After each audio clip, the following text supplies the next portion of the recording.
ನದಿಯೇ ನದಿಯೇ ರಾಜನ್ಯಾರು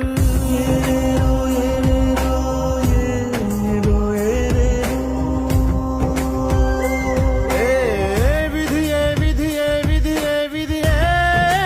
ವೀರನ್ಯಾರು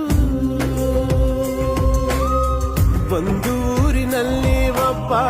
ಪರಾಕ್ರಮಿ ರಾಜ ಇದ್ದ